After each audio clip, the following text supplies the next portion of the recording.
Hi guys! For today's vlog, pag-uusapan natin yung mga kailangang requirements para sa pag-a-apply dito sa bansang Taiwan.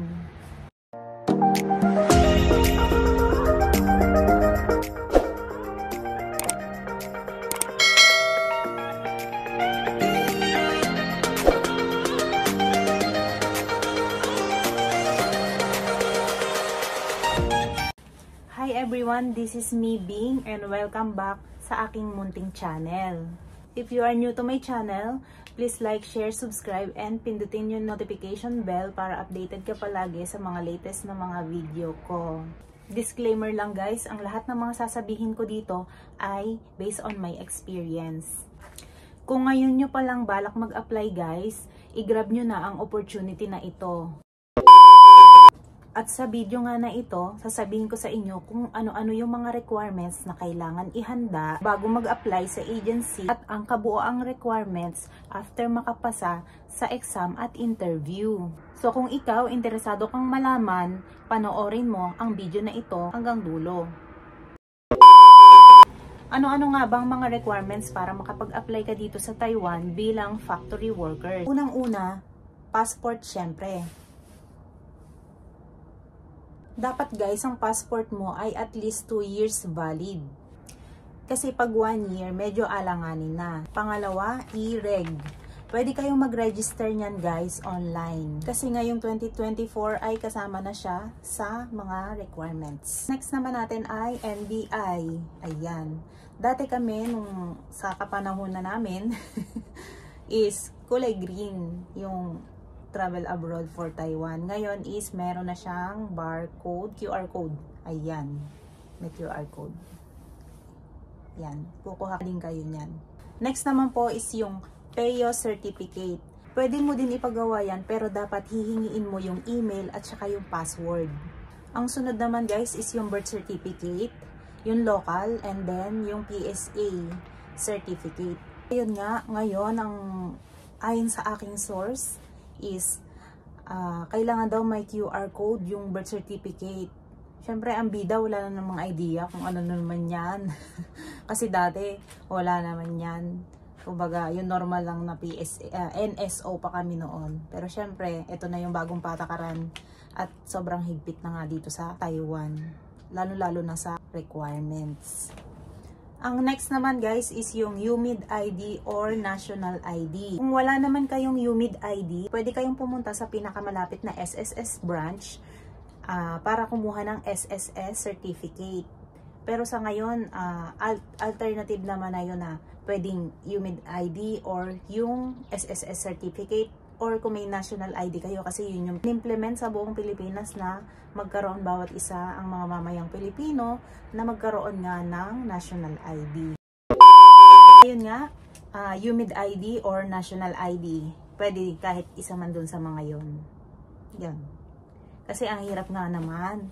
Gawa ng ang mga ID ngayon, ang hirap, ang tagal-tagal daw bago lumabas. So, kailangan mag-patient or bago kayo mag-apply nga is dapat nag-complete muna kayo ng requirements para hindi yung nakaka-stress din kasi kapag kayong lakad dito, lakad doon habang parang minamadali ka dahil kailangan maipasa na, di ba? Kasi ganun yung nangyari sa akin dati. Ang lamig guys. Winter na nga pala dito, kaya ang lamig-lamig. So ayan nga, nakaterno tayo ng bonnet and winter jacket. So back to topic. So, ang next naman is, ayan, wala na ako. Hindi ko na alam kung anong number na tayo. Hindi ko na nabilang.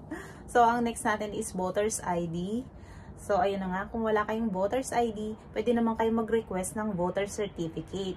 Ako dati may voter's ID, pero ano naman ako, hindi pa nakakaboto kasi, syempre, work is life.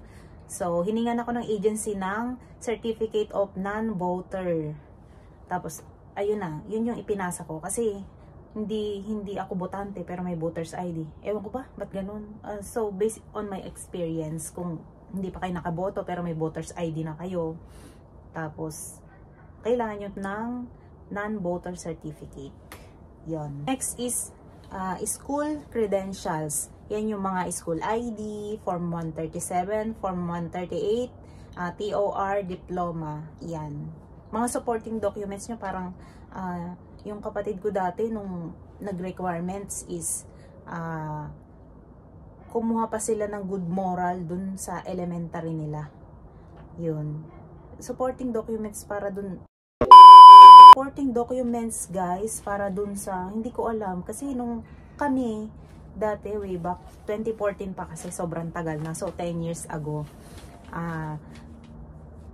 Basta high school ID lang yung naipasa ko, tsaka yung diploma, tsaka yung yearbook namin, yung katunayan nag-graduate, ayun. Pero yung sa kapatid ko na, hiningaan pa sila ng good moral from elementary, tsaka yung certificate, ewan ko kung anong certificate yun. Pero, yun nga, basta maipasa nyo nga itong 137, 138. Parang ang gulo. Ano ba yan? Nagbibigay ka ng list of requirements, pero ikaw mismo naguluhan. Kasi magkaiba eh. So, school credential is high school diploma, Form 137, college diploma, and TOR. So, ayun. Yun na lang, dalhin nyo. Kasi manghihingi naman sa agency kung ano pa yung dapat. Manghihingi naman sa agency ng karagdagang supporting document. So, at least, etong mga to, talagang i-provide nyo na. Next is, at least 2 government IDs, like PhilHealth and Pag-ibig. Ayun. Guys, kailangan nyo din ng SSS contribution and SSS employment history. Kailangan din natin ng VAC certificate. So, ayan, lahat naman tayo na injectionan dahil nga yun doon sa pandemya before. So, kailangan pa rin ng VAC certificate. Need nyo rin magpasa guys ng marriage contract for all female and male kung kayo ay kasal. Yun sa mga requirements. And last but not the least is yung Certificate of Employment. So, ayun yung mga kailangan yung ipasa. Mahalagang mahalaga yung Certificate of Employment. So, yung iba mga first timer na nag-a-apply abroad, wala silang employment certificate. May mga tumatanggap naman ng mga agency.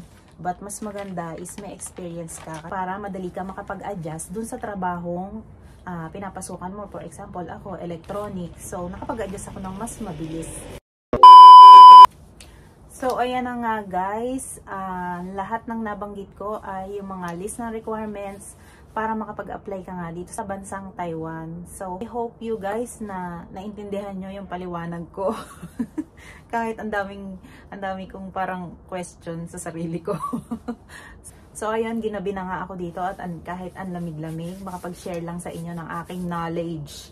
Makapag-share lang sa inyo ng mga requirements nga na yan, this 2024 na kailangan para makapag-apply nga dito sa Taiwan. Ang advice ko sa inyo guys is kumpletuhin nyo muna yung requirements, yung mga requirements na yan, bago kayo mag-apply sa agency para pag complete requirements ka na, first come first serve kasi sa mga agency. Pag complete requirements ka, syempre, mauuna yung papel mo. Ganun. Kaya yun, good luck guys. And sana ay nakatulong ang video na ito. Kung nakatulong man, please like, share, subscribe, and pindutin yung notification bell para updated ka lagi sa mga latest na video ko. So, ang lamig-lamig na guys. Bye-bye! See you next vlog!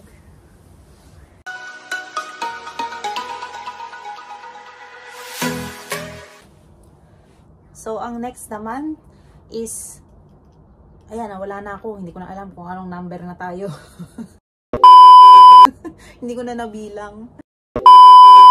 Bago kayo mag-apply nga is dapat nag-complete muna kayo ng requirements para hindi yung nakaka-stress din kasi kapag kayong lakad dito, lakad doon habang parang minamadali ka dahil kailangan maipasa na, di ba? Kasi ganun yung nangyari sa akin dati. Kailangan daw may QR code yung birth certificate. Syempre, ang bida, wala na namang idea kung ano naman yan. Kasi dati, wala naman yan. Kumbaga, yung normal lang na NSO pa kami noon. Pero syempre, ito na yung bagong patakaran at sobrang higpit na nga dito sa Taiwan. And sana ay nakatulong ang video na ito